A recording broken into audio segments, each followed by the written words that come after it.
This is the podcast, not an interview. This is a conversation. No gimmicks, just reasons. 84 reasons. Come holler at me.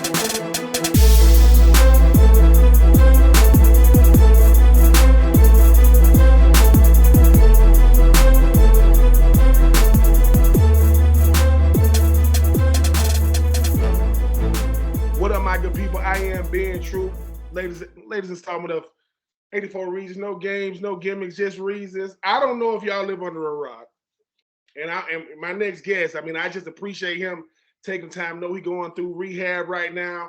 Staying away from social media as he should with the crazy people like myself who be Instagram and Twitter stalking him. Man, coming from Kansas to Wisconsin to Gainesville, 20 touchdowns, 3 picks. Stop playing with this man's stat. 4 rushing touchdowns, dealing with rehab, the great Graham Mertz. What's going on with you there, Graham?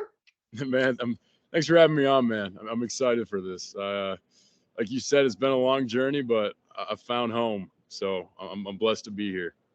Now, speaking of finding home, because Graham, I got to go back. So this is a year prior. You jump into the portal. Everybody, we get it. The portal is the new. Listen, man, that's the breeding ground. So we got this Graham Mertz kid, man. He coming out of Wisconsin. But I do my research. Being a college analyst myself, I said, wait a minute, Graham Mertz. I said, he came out of Kansas, right? People saw you went to Wisconsin, but I remember you lighting it up in the All. I said, that's the kid that threw all the touchdown passes in the All-American game, won the MVP. For those who don't know, you chose Wisconsin. We're gonna get to Florida. Please tell people that wasn't your only recruiting destination. You like, look, man, that's who I chose. That's not who I necessarily got recruited by. Yeah, so I committed with 2 offers. I had Kansas and Wisconsin. And, I went on a visit up to Wisconsin, fell in love with it. And then my recruiting kind of took off. And, I'm not going to sit here and toot my own horn, but really everybody had offered. I ended up taking a few visits. I went down to the red and black school that's like that way. I'm not going to bring it up. And then I also went up to Ohio State. So, I took my visits. I looked around, but in the end, I just stuck with my word at Wisconsin, and I'm thankful for it because it's taught me a lot of lessons that made me into who I am today. So I got to take a quick break real quick to make sure you guys understand that while I appreciate all the support you guys give me, and I love the support, make sure you support these student athletes by going to the best, the greatest NIL platform in the country. We talking about Florida Victorious. And when you become a member, make sure you go to the coupon code and type in 84 reasons. I know you're saying to yourself, what do I get? You get 20% off your first month's membership. That's 20% off. But the only way you get it is by typing 84 reasons in the coupon code. That's Florida Victorious. If you love the orange and blue, like I know you do, like I know we do, make sure you type in 84 reasons in the coupon code to get 20% off. That's 20% off your first month's membership. Now let's get back to the action. Graham, you've gone through about as much. You could write a book on just your college experience. You talk about, listen, I'm from Kansas. I go to Wisconsin. I'm in school during the pandemic, which is about as weird as it gets. Like, it's a ghost town. There's nobody in the stands, and we got to run out here like it's normal to end up here at a place like Florida. How much did going to Wisconsin prepare you for the crazies known as Gator Nation? Man, prepare me with everything. I think going in there, you're a high recruit. You have all these expectations. You don't play your first year. And then your first game, it's probably my best game at my time in Wisconsin. So expectations are high, and then they just keep going. And then next day got COVID. So it's that wave of going through highs and lows that taught me that you need to have your values, you need to have your faith, you need to have things that can pull you through all those and keep you steady. So, the entire experience at Wisconsin, it set me up for where I'm at today. So I'm so thankful to have passionate fans that I had in Wisconsin. And now that we're down in Florida, our fan base is awesome. So, it's like I said earlier, the time in Wisconsin was nothing but it was nothing but awesome. And it taught me so many different things that I'll be able to use for the rest of my life, not only in football. What's crazier, deciding what school I'm going to go to or deciding to jump in this freaking transfer portal?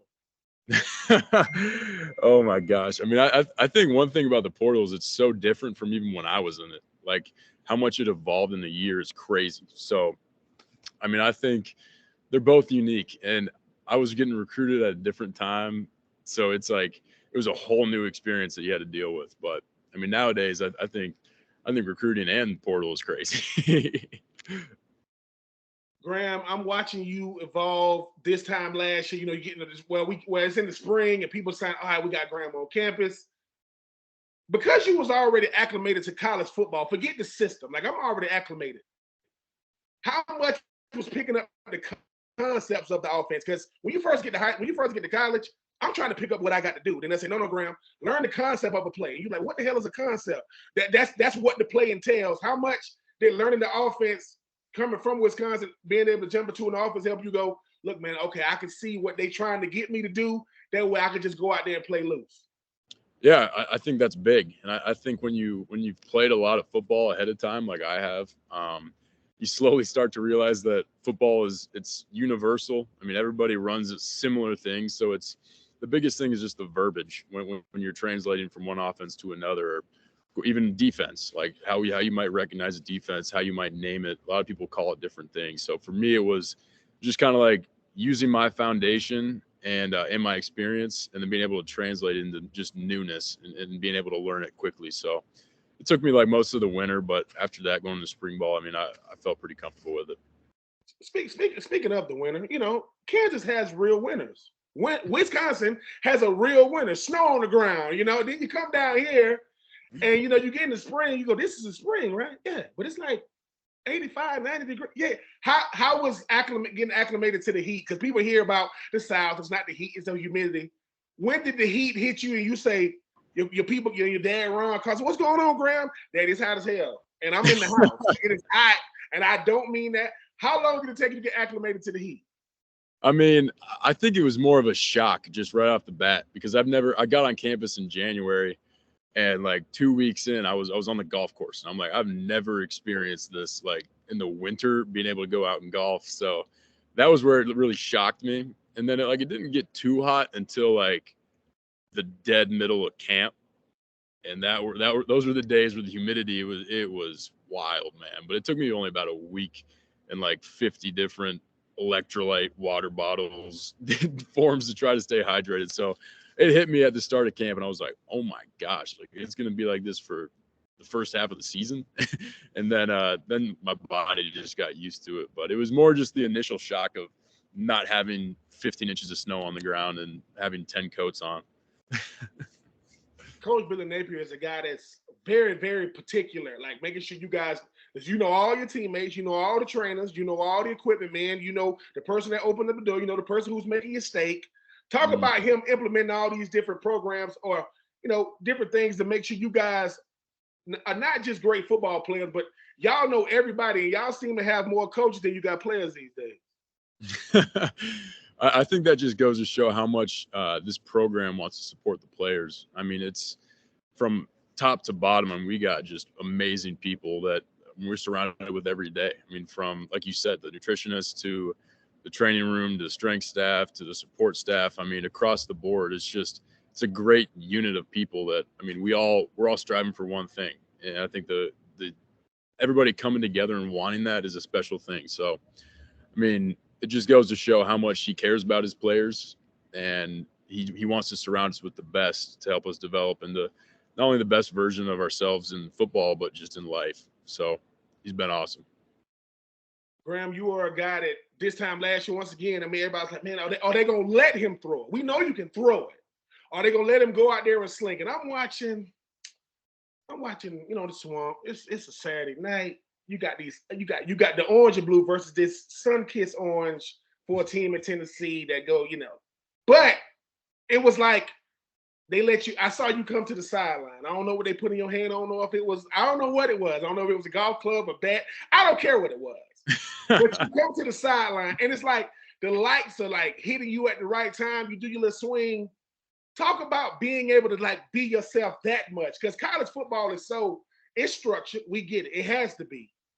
But when you come to the sideline, they give you that, whatever that object is. I call it the Graham one. That's the Graham ones right there. And it's like the perfect swing. What are you feeling in that moment when you're doing that? Man, I'm just, shoot, you just took me back to that. Just so free. and so just in the moment. I think that this entire season, my entire time here, I've just been so in the moment, and I'm so thankful for that. Like, it's just when you're striving for something for other people, I think that's one thing that just brings so much joy to you. And for me, it's like we just talked about earlier, the amount of people here, our support staff, that are doing all this for us. I mean, I feel obligated to do my best for them, and that brings me so much joy when you see the people you're with every day, working, trying to do that. So it's such a freeing feeling and so much joy. And man, I love being a Gator, man. It's awesome. When you are in the part of the country that you was in, Kansas, you talk about, you go to Wisconsin, that part of the country, y'all hear about the SEC all the time. Like, you hear like SEC this, SEC that, yeah. Then you come here. You've been here for 1 year. Florida don't get much crazy in that. 1 year in, is it everything you heard about it, or is it more? Man, I think that's a good question. I think I've been blessed to play in the Big Ten and now the SEC. And I think the one thing I appreciate the most is the amount of passion in the fans and the environments. Like, I mean, I've gone up to, played at Ohio State, blackout game, night game. Like, I've played in the swamp. I've played in Camp Randall. I've played in all these places. So for me, it's always a blast just to see how passionate fans are. And I think there's the quote where it's SEC just means more. And I think that it's true. I mean, everybody's so passionate. They love their program. They want them to win. So, man, it's been a blast down here. Y'all up there in South Carolina, everybody saying we got Billy Napier needs his first big win on the road. It sets up, listen, when that thing popped out, Pearsall's hand, I went from no to yes, real fast. You talk about Johnny on the spot, Wilson right there on the spot. But that last throw, because being a former tight end myself and understanding when you get a certain matchup, it's like you come to the line, you go, they doing something stupid. They going to play Ricky 1-on-1 with that safety. What I saw was what you did with your eyes. Because people like, the South Carolina fans looking at the safety like, no, bro, that's all our manipulation. I'm going to kind of look to the left. Everybody know I'm throwing to the Ricky. If you don't know I'm throwing to the Ricky, you don't watch the scout report. But what is going on in your mind when the play comes in? You see the coverage because Ricky about to route him up, which he did. But the throw, the catch, the moment, take us back. Yeah, so I mean, that was the first to catch before that. I mean, the slant I threw behind Ricky and popped up to Eugene. That was, I had the same feeling. I was like, oh, okay, let's go. Like, all right, that worked. So it was the plays that added up to that. It was the fourth down where they bring their nickel. I have to make a miss and then just chug it up to Ricky. It just felt like everything was clicking. And there's a point where in games when, I mean, really anytime you're playing the game, you want to feel that flow of like, they can't stop us right now. Like that feeling. And we get down there, we're in the red zone, and this is the one to Ricky. And I look over, I get the signal, and I'm like, oh, like, I got this one. And Ricky was actually, this is something we haven't told anybody this, but he got the signal on the other side of the formation. He started jogging over, and he looks at me. I look at him and I go, let's win it. Because the play had like a word in it where I was like, all right, let's go win it. Like, we got this one. And because as soon as I saw him running over, I saw his man traveling with him. Like, oh, I got him. I'm like, they messed up here. And I knew I just had to affect the safety. So my big thing was just give him a little eye candy, a little pump, reset. And then I knew Rick was going to win because we ran that play, repped it 1,000+ times. So, I mean, it was a cool moment that we'll never forget of that right before the play going like, let's go win it. That was pretty fun. Back when I played, they used to say sometimes the defense will cooperate with the offense. They'll do something that they shouldn't do, but we need them to do. That's what because on that play, I'm thinking, I said, oh my God, he's about to run like a little skinny post. He gave him a little the DB, this is the thing about practice is different in the game. In practice, a DB won't go for the fake because ain't nobody in the stands. Mm-hmm. But in the game, Ricky was like, no, when I give him that plus, ain't nobody out there but me and him. Because Rick can run all the routes. Because I've had Rick on, man. I really, I said, well, you the Arizona kid coming over here to Gainesville. But I was happy for you because every quarterback wants that moment. Every quarterback said, look, coach, put it in my hand and I can live with the result. I feel good about putting it, because it's one thing when you want to throw, it's another thing when we got to throw it. Everybody knows we're gonna throw it. It ain't no surprise. But to get that dub, the way we did defense, come up with a big pick at the end of the game, because you work so hard during the week, and with the media scrutiny now, and the social media scrutiny now, and the weirdos like myself out there who be internet stalking y'all. I was just happy for you, Graham, because what happens is those are the throws that you work on all the time. The ones that are timing, the ones that you go, look, man, I'm gonna get to my drop and I'm letting it go. What? Listen, I'm gonna get to my drop and I'm getting my drive step. It's going, because the DB, I mean, his hand was right there. I mean, he was there, and those are the ones like, oh, if he would, so close yet so far away, game over.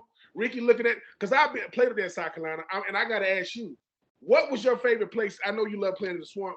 Was there a favorite place to play on the road this year that you was like, this place is, it's living up to the bill? Yeah, I'd say the two that really like lived up to my expectations was South Carolina and then LSU. I think rolling into Death Valley was, because you come out of that little tiny locker room, you take a few steps out and you're like, whoa, this thing is huge. So, I mean, and the fans, I mean, they're just so passionate, and there's a fun feeling when you're on the road and it's like it's just you guys versus everybody in the stands and on the field. So I'd say South Carolina and LSU were the fun road games. I'm looking at Twitter.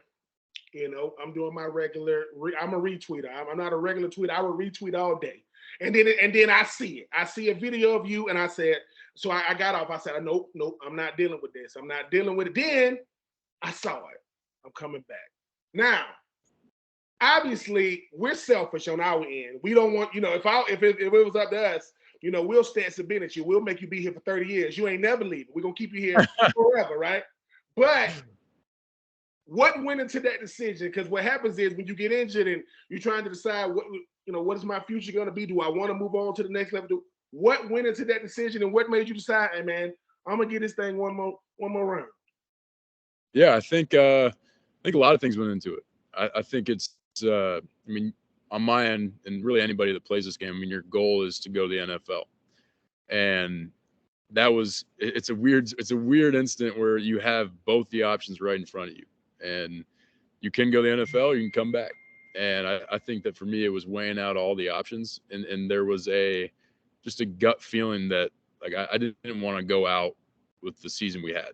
And like I want to be a part of something special. I want to be able to come back here in 30 years and be like, we did that. Like that was us. And I mean, I trust everything we got going on here. I think we got a great setup. And my biggest thing was I was just looking forward to another offseason where I'm not learning the playbook and I get to teach it. I get to take younger guys under my wing and really develop this thing, because I think that in the end that will only help. And the final thing was like, I put in my video, but unfinished business. That's my theme for the year, man. Like I want to go win, and like I don't care who knows it. That's the goal. That's what we're gonna do, and we're gonna make sure that happens. Graham, you mentioned unfinished business. You mentioned I want to be a part of something special, but you also said I believe in what they're doing here. Because the thing about a player is, it doesn't. Listen, I love Billy Napier, what he's doing, but he got to get you, the signal caller, to believe, because they're gonna look at you no matter what. It don't matter if you've been here a year, 3 years, 4 years. What is it about Billy Napier and his system that makes you believe in it? I mean, the biggest thing about our system is every single play in it, there's so much calculation into it. I mean, they've seen it. They've seen all the pitfalls every play, and they teach off of that. And what you're supposed to do every single play. It's always correctable. So when something doesn't go right, there's always an answer. And you're always striving for perfection. And like even the play like the one to Ricky at South Carolina, like that was the play to perfection. Great protection, great route running, all that stuff. So I think we know there's a lot of stuff left on the table.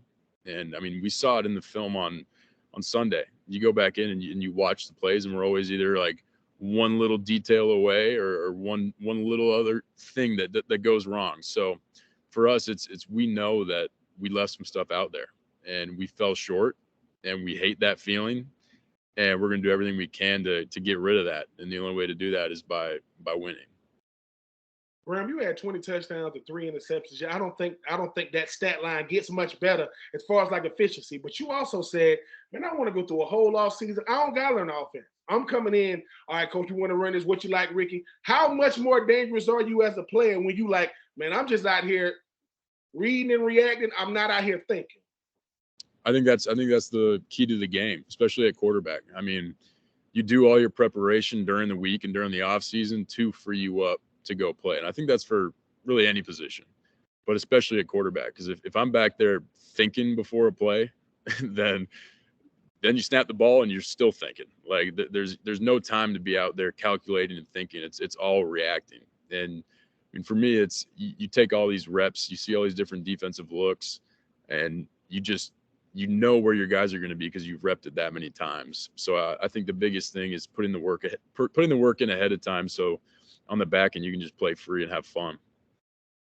Graham, what is it like being a starting quarterback in Florida? Because, I mean, I played with Rex Grossman. I played with Chris Leak. I was blessed enough to play with Jesse. But you are the signal caller. Like, you are the one, you know, the offense get ready to go out. I don't know if you and Coach Sale or you and Coach Napier say, all right, in the headset, you run out there. What is it like giving the play to the other 10 guys? They break the huddle and 85-90 going, Graham, or whatever they say. What is that like being the starting QB, you know, for the Florida Gators?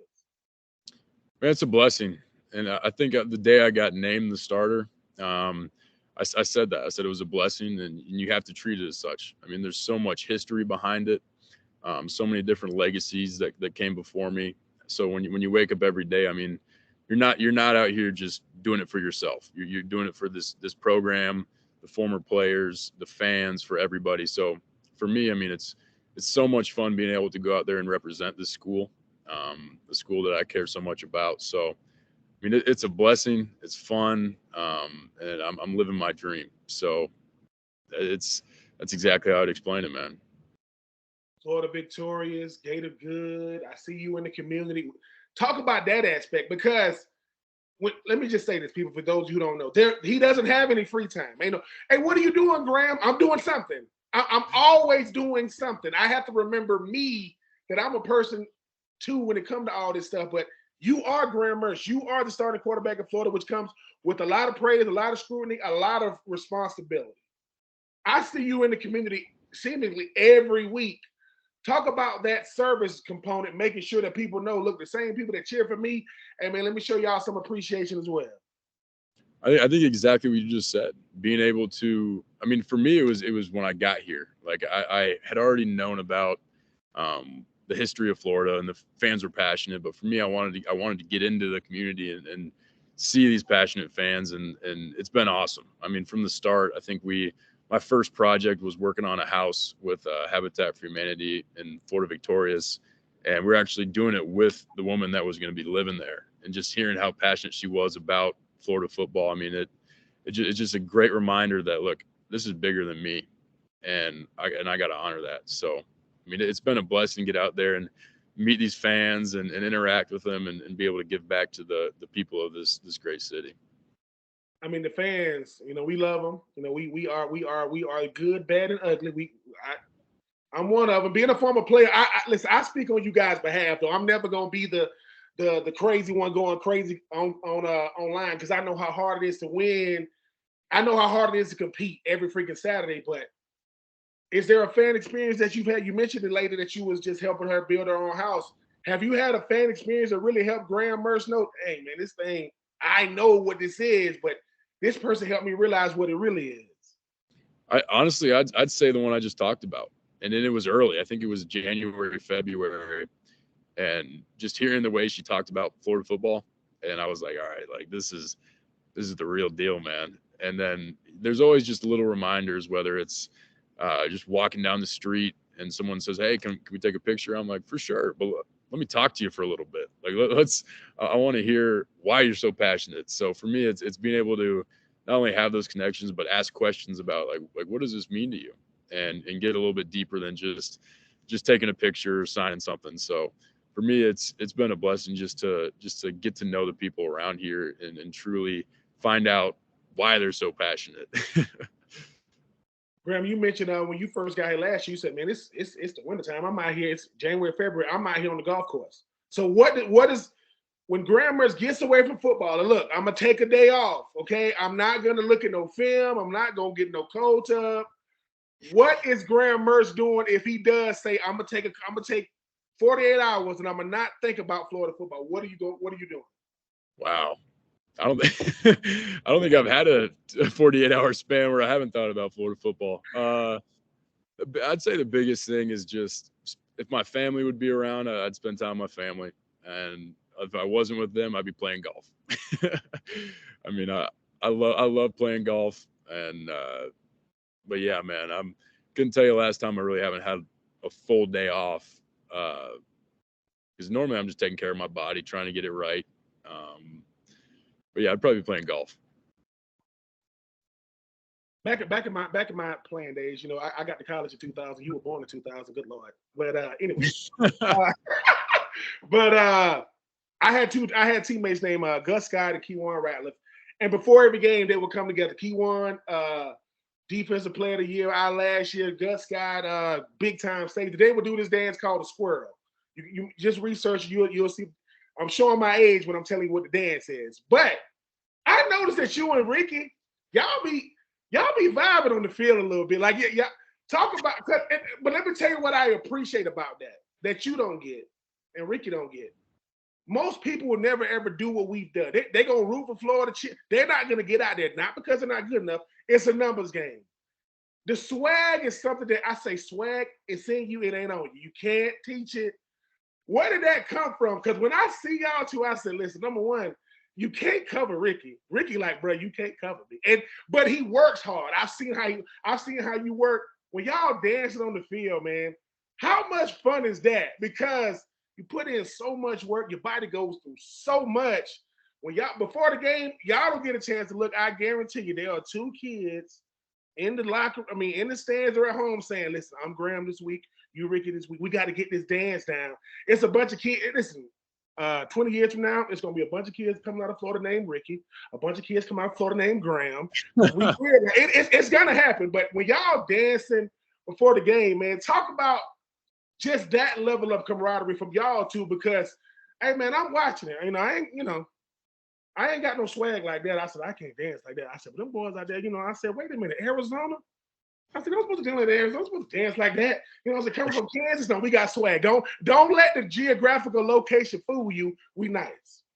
Yeah. I mean, the big thing with Rick was that came up naturally. I mean, I think we were in camp one day and we were roommates for the first week of camp. And I was like, Rick, we gotta get a little dance or something like that we can do during practice just to like piss off the defense or something. Like anytime we score. And we started doing it like in the first week of camp, and then it led to the first scrimmage, and then it led to the second scrimmage, and then the first game. So, I mean, Rick and I, he's heading out, but this whole season we would get together in the week and be like, all right, what are we hitting after the first touchdown this game? Like, and we were like planning it out and just try to have fun with it. I mean, like my big thing is I'm always just having a blast when I'm out there, and yeah, I mean, Rick's got a little more swag than me. he's got a little more swag than me. I'm just trying to have fun, man. I noticed that I read, man, that your dad played O lineman, I think, in Minnesota. You got two sisters, Maya and Lauren. One went to Drake, one went to Kansas State. So you come from a very, very athletic background, but I would be remiss, Graham, because I can see it in you. Never mention people, but I can see that you come from good stock. What would you say to them? Because they're just as much as part of the journey as you are. They get to watch from afar. What do you say to your dad? What do you say to your sisters, your mom, or your family about what they've meant to you throughout this journey that's still going on? Yeah, I mean, they're everything. I mean, they're my why. They're my everything and why I do this. And I think just growing up with such a close family and two older sisters that played sports. I mean, just growing up always in the gym or always on a field, always in the weight room. I mean, I've been surrounded by sports my whole life and my family. So for me, it's so much fun when you're doing what you love to do with the people around you who want to see you go out there and succeed. And I mean, I talk to literally my entire family pretty much every day. I mean, they're my favorite people in the world, and like I said, they're my why. Like I got my two older sisters played, and they both had to medically retire from injuries. So for me, I get to go out there and do what I love to do, and I try to honor them every day when I'm out there. Graham, I know you're going through rehab right now. I know y'all boys so spoiled now. Y'all got it. Hey man, listen, meet me at the hot tub. No, the other hot tub, the one on the other end. No, meet me at the Olympic sized pool, or meet me in the sauna, or hey man, hey listen, y'all tell chef, no, I want my asparagus wrapped in honey smoked turkey. You gave me or whatever y'all get, and I'm happy for y'all. Y'all boys drinking smoothies and all kind of stuff, but with all that being, they only do that to make sure that you get to become the player they want you to become. You mentioned unfinished business. There is 100%. I don't know how many people going to SC Media Days. I know one. I can guarantee I know one person going. So when you get to wherever SC Media Days is this year, they're going to be asking you about your injury, which that'll be a thing of the past by that time. What are you going to say to the people who are still naysayers when it comes to what Billy Napier and people like yourself are building at Florida? Yeah, I mean, I think the biggest thing is I love how people always talk. Like there's always something to be said. I think for us, I mean, we are what our reputation says last year, until we prove it otherwise. I think, I mean, look, it's fair to anybody to say what they want right now, but as soon as we put the ball down next year, like it's a new year and it's a new Gators team. So I mean, we're going to go out there. We're not going to expect anything right now. We're going to go earn every single thing out there. And that's how it's going to be. We're going to have to go win, or we're going to have to go earn every win. Nothing's going to be handed to us. And I think the cool thing about the guys that we have coming back is like they know that. They know that for the next 300 and something days, that's all people are gonna be talking about, and it's gonna get them. It's gonna be fired up a little bit. Like the days where it might be a little hard in the winter and you got to wake up, you're sore. Like, oh no, like I remember what they were talking about. But I think the biggest thing is like, I mean, people can get up there and talk on media day about what they're gonna do, but it doesn't mean anything until you go out there and do it. So, I mean, I think the biggest thing I'm gonna hit on is just like we're hungry and we're ready. And that's where, at that point, going into the season, I know we will be. So I know we're going to be ready for that. Overland Park, Kansas, Madison, Wisconsin, Gainesville, Florida, on the golf course. Love his fam. I got swag.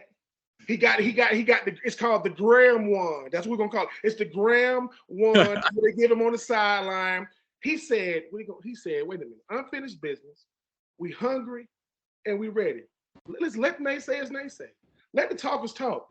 Because like my granddaddy say, just be happy that I'm me and you. Because if we had to switch places, you couldn't do it. You couldn't handle it 1 ounce. He is Graham Mertz, 20 touchdowns, 3 picks, 4 rushing touchdowns. And that's just the beginning. And listen, and that's in a new offense. Oh my. In a new offense, I gave you 20 and 3 and 4. And I'm coming off an injury. Keep down me. Graham, man, I appreciate you taking the time, sir. Make sure you stay healthy. Eat as much as you want to eat. I will be watching you next year, man. Appreciate it. All right. Thanks for having me on, man. This is a blast. Appreciate you. All right.